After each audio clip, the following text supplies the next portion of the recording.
Tak hanya pemilu presiden, hitung-hitungan kekuatan kursi di DPR juga menarik dicermati. Unggulnya suara Prabowo Gibran berdasarkan hasil hitung cepat berbagai lembaga survei dan hitung resmi sementara KPU tak serta-merta sejalan dengan perolehan suara Gerindra di pemilu legislatif. Berdasarkan quick count berbagai lembaga maupun hitung sementara KPU, PDI Perjuangan mempertahankan posisinya dengan persentase sementara kurang lebih 16% suara pemilih. Muncul niat Prabowo Subianto merangkul para lawan politiknya di Pilpres 2024 ke barisan pendukung pemenang pemilu presiden. TKN Prabowo Gibran pun menyebut upaya itu kemungkinan besar akan dilakukan sebagai jalan mempersatukan kubu berbeda pasca pemilu.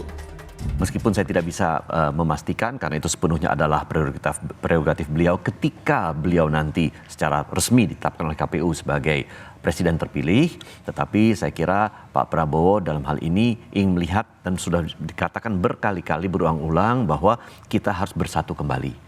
Dan Pak Prabowo adalah orang yang sangat senang merangkul semua pihak, dan apa yang sudah dilakukan dialami oleh Pak Prabowo ketika berhadap-hadapan dengan Pak Jokowi di pemilu dan Pilpres 2014-2019, justru setelah itu dirangkul, itu kan menciptakan sebuah stabilitas politik yang sangat kuat, yang baik, yang lancar.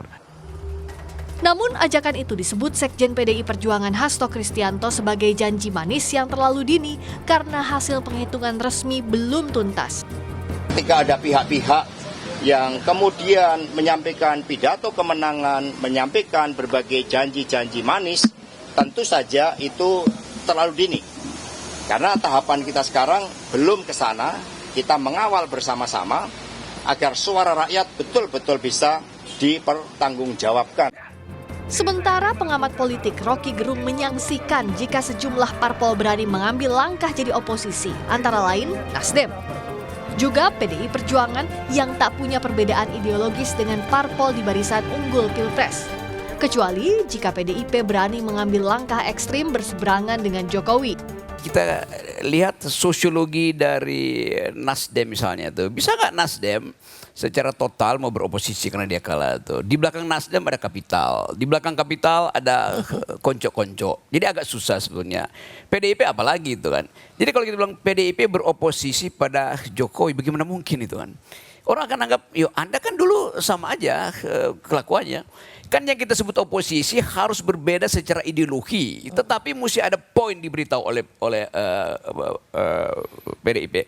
Kami oppose Jokowi bukan karena kami berbeda program, tapi karena dia melanggar konstitusi. Itu dasarnya tuh.